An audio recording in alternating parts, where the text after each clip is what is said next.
السلام علیکم ورحمۃ اللہ وبرکاتہ۔ آج ہم آپ کے لیے بہت ہی پیارا اور خوبصورت اسلامی واقعہ لے کے آئے ہیں کہ اللہ تعالیٰ کتنے غفور و رحیم اور اپنے بندوں پر رحم کرنے والے ہیں۔ ایک دفعہ بنی اسرائیل میں بہت ہی گنہگار شخص رہتا تھا۔ وہ دن اور راتیں اس کی گناہوں میں گزرتی تھی۔ بس ایک دفعہ وہ کہیں جانے لگا اور ایک رستے سے اس کا گزر ہوا اور اس نے دیکھا کہ ایک شخص پر اس کی نظر پڑی، تو اس نے دیکھا کہ ایک شخص اللہ کی عبادت میں مشغول ہے، وہ اللہ کی عبادت کر رہا ہے۔ تو وہ وہیں ٹھہر گیا اور دیکھنے لگا اور اپنے دل میں سوچنے لگا کہ میں تو بہت گنہگار ہوں، صبح سے لے کر شام تک اللہ کی نافرمانی کرتا ہوں، بہت ہی گنہگار ہوں۔ یعنی کہ اپنے آپ کو گنہگار وہ کہنے لگا، سمجھنے لگا، اور اس نے کہا کہ چلو آج کیوں نہ اس نیک انسان کے پاس بیٹھے، یہ تو اللہ کی عبادت کر رہا ہے، یہ بہت نیک انسان ہے، اس کے اوپر تو 24 گھنٹے اللہ کی رحمت اترتی ہوں گی، اس کے پاس بیٹھتا ہوں، شاید کچھ رحمت میری جولی میں بھی گر جائے، شاید اللہ اس کے صدقے سے مجھے معاف کر دے کہ یہ میرے نیک بندے کے پاس بیٹھا ہے، شاید اسی عمل سے مجھے معاف کر دے، میری توبہ قبول کر لے۔ تو بس وہ جانے لگا اور اس کے پاس بیٹھا۔ تو جب وہ نیک انسان عبادت سے فارغ ہوا اور اس نے اس کو دیکھا تو کہنے لگا کہ تو کہاں آ گیا ہے، ناپاک انسان، تو کہاں آ چکا ہے؟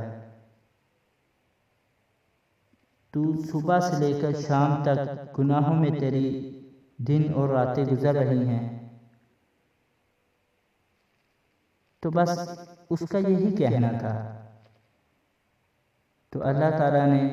اس وقت کے نبی کو وحی بھیجی اور وحی میں فرمایا کہ جاؤ اس انسان کو کہہ دو،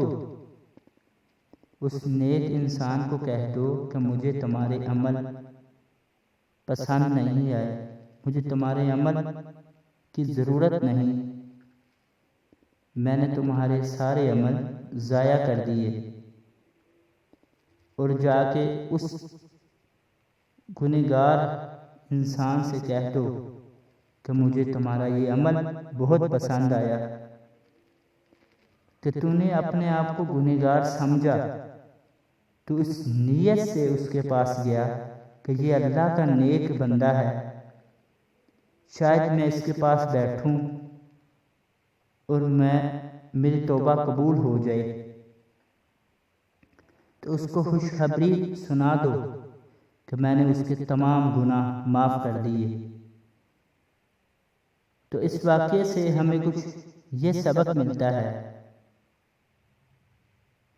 کہ اللہ تعالیٰ کو سب سے زیادہ عمل یہی پسند ہے کہ جو اپنے آپ کو گنہگار سمجھتا ہے، اللہ تعالیٰ اس کو معاف کر دیتے ہیں، اور بے شک وہ بہت غفور و رحیم ہے، سب کو معاف کرنے والے ہیں، اور رحمان اور رحیم بھی ہیں، اور بے شک وہ سب پر رحم کرنے والے ہیں۔ تو اللہ تعالیٰ کو یہ بھی عمل پسند نہیں کہ کوئی عبادت کر رہا ہے، وہ دوسروں کو صرف حقارت سے دیکھتا ہے، ایسے سمجھتا ہے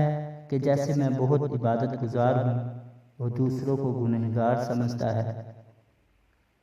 وہ کسی نے کہا تھا نا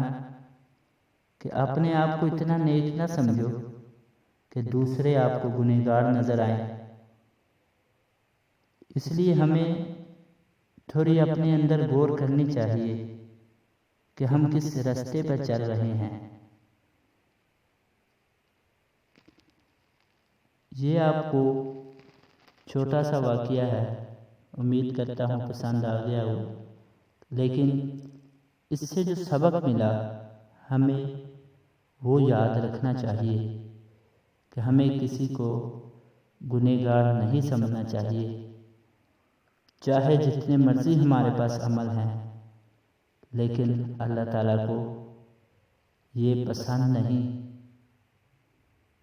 کیونکہ اللہ تعالیٰ نے گناہ سے نفرت کی ہے، گنہگار سے نہیں۔ تو ہم پتہ نہیں کیا سمجھتے ہیں، وہ گناہ کرتا ہے، ہمیں اس سے روکنا چاہیے، اسے سمجھانا چاہیے، نہ کہ اس سے کنارہ کر کے اس کو آزاد چھوڑ دینا چاہیے کہ جاؤ پھر تم کرتے رہو گناہ، ہم بھی نہیں تجھے سمجھاتے، ہم نہیں کچھ کہیں گے تجھے، تو وہ تو اور آزاد ہو جائے گا۔ ہم تو اپنے اس مسلمان بھائی کو اور شیطان کے شکنجے میں چھوڑ دیتے ہیں، یہ سوچ کر کہ یہ ہماری بات نہیں مانے گا یا یہ نہیں کرے گا۔ ہمیں سمجھانا چاہیے، ہمارا کام صرف دستک دینا ہے، ہدایت، ہمارا کام صرف پیغام پہنچا دینا، ہدایت دینا اللہ کا کام ہے، لیکن ہم کچھ الٹ کر دیتے ہیں کہ گناہ گار کو ہم نے ایک دو بار سمجھایا اور پھر اس کے بعد اس کو بہت ہی اپنے سے دور رکھتے ہیں کہ یہ ہمارے پاس بھی نہ آئے۔ بھائی اس کو پاس بٹھاؤ گے نہیں تو اس کو کیسے پتہ چلے گا کہ اللہ کتنے رحم اور کتنے غفور و رحیم ہیں۔ امید کرتا ہوں آپ کو یہ چھوٹا سا واقعہ پسند آیا ہوگا۔ اللہ حافظ۔